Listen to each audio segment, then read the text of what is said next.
Greetings, I'm Mabel, and I've recently turned 30.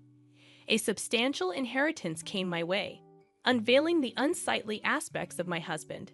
Today, I'm eager to share this tale and how, unintentionally, I found retribution against two individuals simultaneously.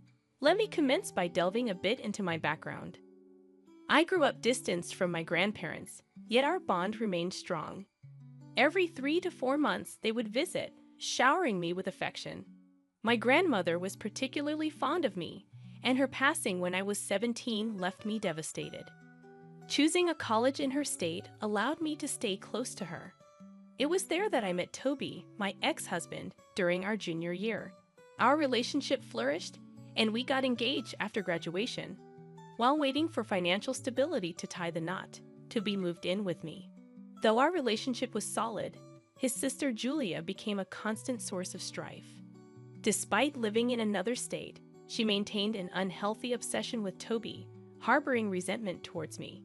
However, I tolerated her antics due to her bringing over her daughter, Viola, whom I adored. 3 years into our engagement, Toby and I decided it was time to marry.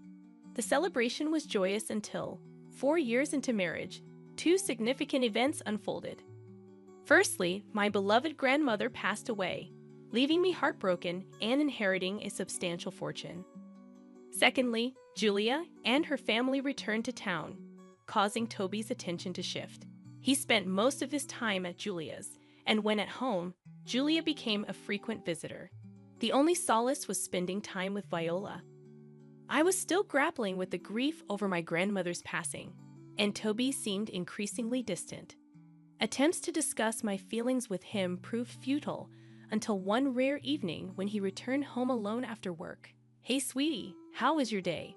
I inquired, seizing the opportunity. "It was pretty good. What about you?" Toby replied, his nonchalant demeanor evident. "I've noticed you've been visiting Julia quite often. What's going on?" I ventured. "We're really close, and I miss her. I just feel better around her," he explained.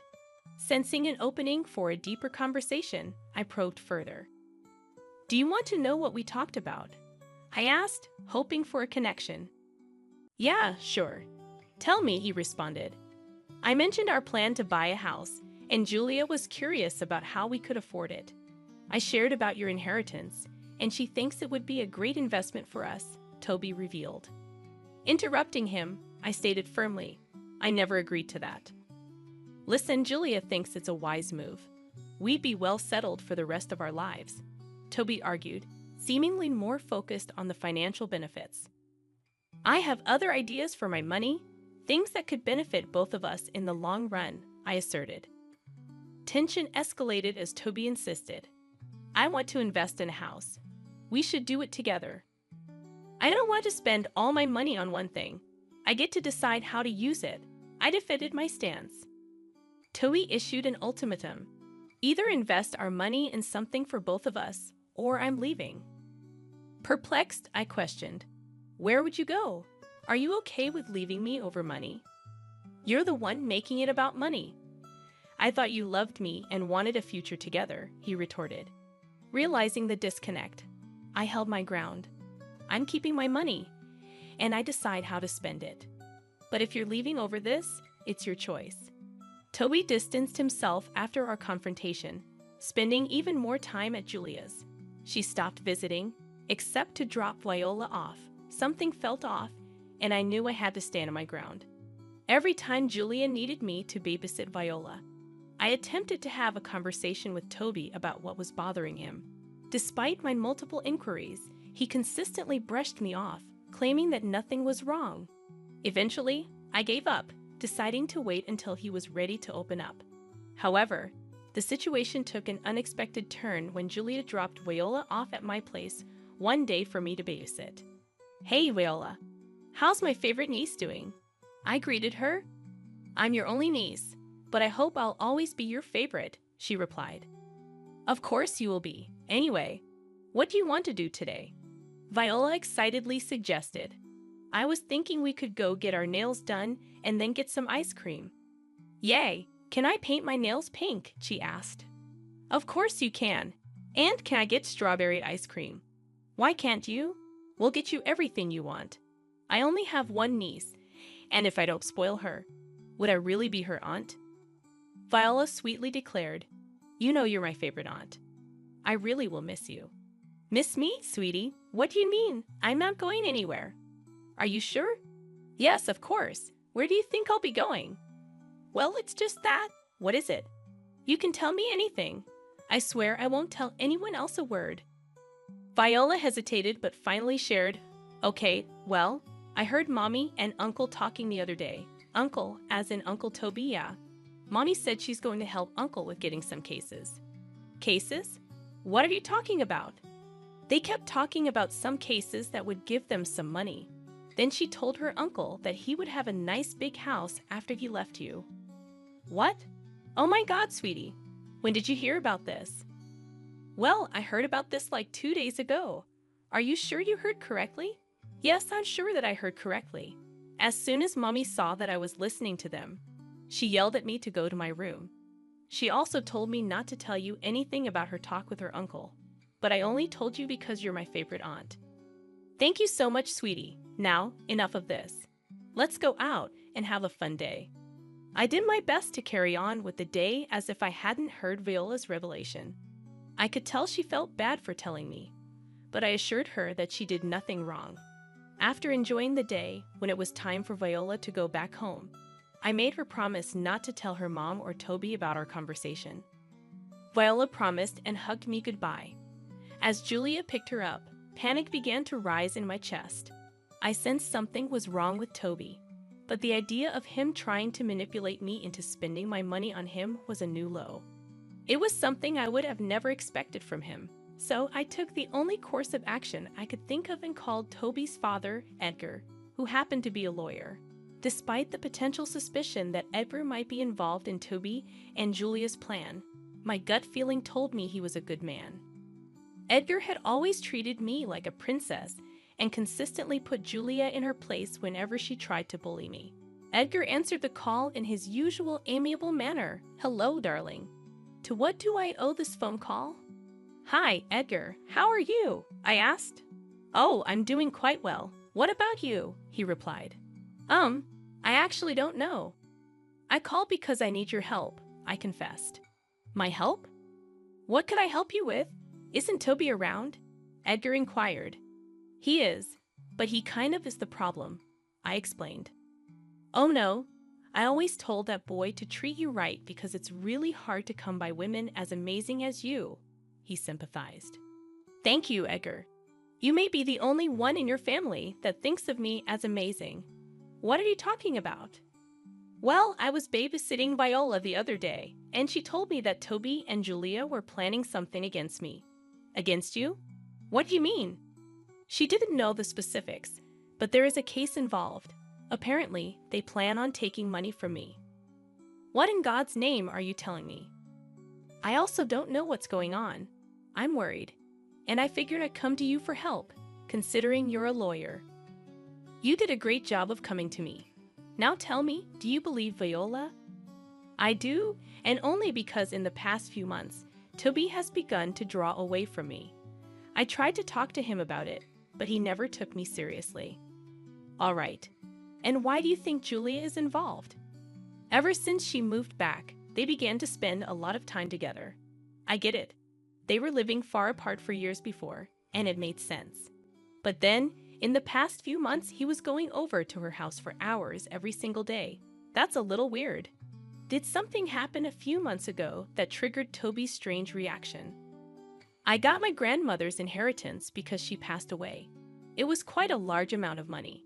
Toby wanted to use it to buy a house, but I was a little hesitant about it. After that, he's been acting weird. My guess is that they're going to try and get your money. First of all, I'm so worried that my children are doing this to you. This was not how I raised them. Secondly, why don't you drop by my office tomorrow and we'll hash this out properly? That sounds great. And you have nothing to apologize for. You're clearly a good man. Thank you for helping me out. I don't know what I would do without you. I was genuinely grateful that Edgar was helping me out. I did not think he would side with me over his children, but I was glad that he did. The next day, I took a day off from work and made my way over to his office. Once there, Edgar apologized once again for Toby and Julia's actions, but I told him to just help me navigate around this. We figured that Toby was going to ask for a divorce. So the first order of business was to contact all the reputable divorce lawyers in our city and ask for advice. This would then limit Toby's access to good lawyers because there would be a conflict of interest, considering they already knew my side. The next thing we had to figure out was how they planned to take my inheritance from me. Fortunately, I had the foresight to keep my inheritance money in a separate bank account, refraining from using it for any purchases for Toby or myself. While I initially intended to buy Toby some luxury items he desired, it became evident that such plans were unlikely to materialize. Edgar and I suspected that the only way for them to access that money was through outright theft. With this in mind, I decided to set up the perfect scenario to catch them. My apartment already had a top-of-the-line security system due to my concerns about break-ins, a fact Toby was aware of and agreed to when he moved in. The next step was subtly letting Toby know that my bank details were stored on my laptop. Creating a facade of bank troubles that he could help me with accomplished this effortlessly. Lastly, I informed Toby that I would be meeting a friend over the weekend, leaving him home alone. Meanwhile, Edgar would serve as a witness and corroborate my alibi. During our conversation, I received a notification that money had been transferred from my account to our joint account. Seizing the opportunity, I promptly called the police to report the unauthorized transaction. Upon my return from meeting Edgar, Toby sat in the dining room, urging me to join him. "We need to talk," he asserted. "About what?" "About us?" I questioned. "Okay, we're not working out," he admitted. "I agree. What do you mean?" I responded. "Well, for starters, I didn't like how you threatened to end the relationship over money. I would have spent on us had you not done that. I didn't think that you would. That's another point. You think so lowly of me, and I don't think that's a sign of a good partner. It's as if you've been a good partner. You've been selfish since the start, and I only put up with it because I love you." How in the world was I selfish? I helped you pay off your student loans first instead of mine. I supported you for a whole year when you didn't have a job. I sacrificed so much to make sure you were happy. The few times I didn't do what you wanted, I became a selfish monster to you. Don't act like what you did was some righteous thing. I would have done the same for you. Would you? You never helped me out when I was sick. Why would I think you would sacrifice your comfort for me when I really needed it? You're just trying to make me feel bad. No, and the last reason for not wanting to be with you is that I don't want to be with a lying, manipulative thief. What are you saying? Don't think I don't know about what you and Julia have been planning. I observed you transferring funds from my account to our joint account. I'm aware that you intended to split it during the divorce. Don't bother denying it. I've informed about everything. You've proven to be deceitful, and I see no reason to remain with you. Well, I'll still get half of what I transferred into our account. I still win, Toby argued. If I recall correctly, I had security cameras installed in my apartment, and you made that transaction from my laptop at a time when I wasn't at home. I've already reported you for theft. The police should be here anytime soon. You did what? Oh, here they come. Good luck. I'll see you in court. The relief I felt at finally seeing Toby held accountable was unparalleled. The subsequent weeks were filled with courtroom sessions and evidence reviews. Alongside the theft charges, I filed for divorce, with Edgar serving as my lawyer. He fought vigorously to ensure that Toby paid appropriately for his crimes, and Edgar won the case. Toby was sentenced to 2 years in jail and fined an additional $30,000. The taste of revenge was sweet. As Edgar and I celebrated our victory, Julia approached, conveniently absent during prior trials, only showing up on the day of the verdict. Her anger was evident as she pointed her finger at Edgar. "Dad, you are helping this witch. Give me one good reason why I shouldn't have helped Toby."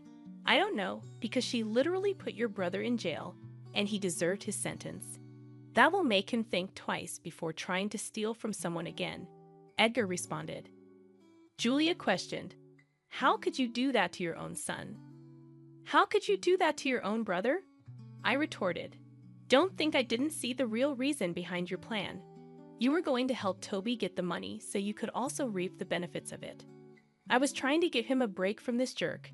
You have no idea how toxic she is for him. I don't think she was the toxic one, Julia. You were a bad influence on him, and he was stupid enough to fall for your little game. He's getting the punishment he deserves, and maybe now he'll think twice before ever listening to you. You know you're going to lose him this way. He will never talk to you again, Julia stated. Good, because I have no children, as far as I'm concerned, Edgar replied. Don't be so dramatic.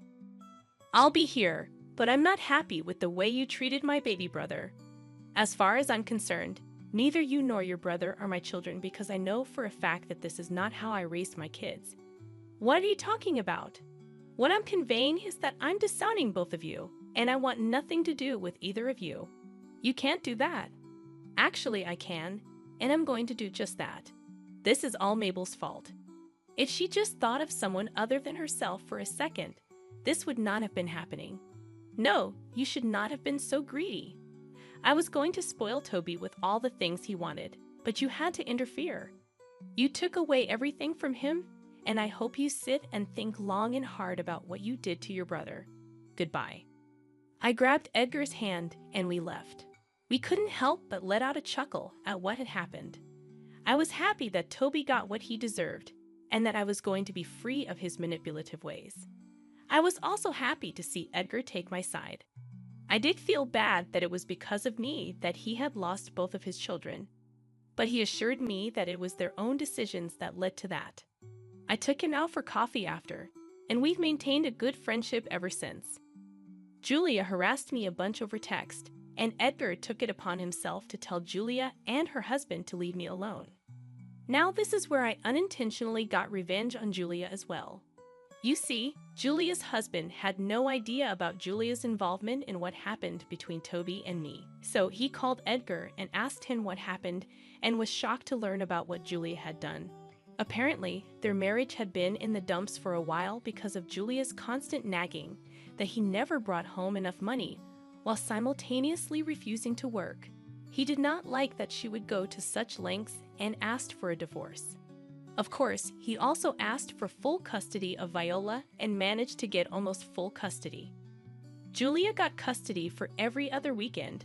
Not to mention she didn't get much through that divorce either, considering that he had her sign an ironclad prenuptial agreement before marriage. Julia only received a small amount of alimony for a set period, and she was kicked out of their house. Once again, she blamed it all on me, and if I'm being completely honest, I was a little happy to see the way she got what she deserved. She tried to meddle in someone else's life, and she paid the ultimate price for it. Not to mention, I got to see Viola still because she loved me, and Julia's ex-husband could not say no to Viola. He was very apologetic for what Julia did, but I reminded him that he had no idea, so he had nothing to apologize for. And before you ask, yes, I am spoiling Viola senseless. As for me, my life is only getting better. I got a promotion at work and also decided to hire an accountant to help manage all my finances. I had invested my money in a few places, and it's only a matter of time before I get my returns on those. Getting to where I am today took a lot of struggle, but let me tell you, the view from where I'm at is one that I'm loving. I have a better understanding of people, and I'm going to be a lot more cautious. Thank you for your time.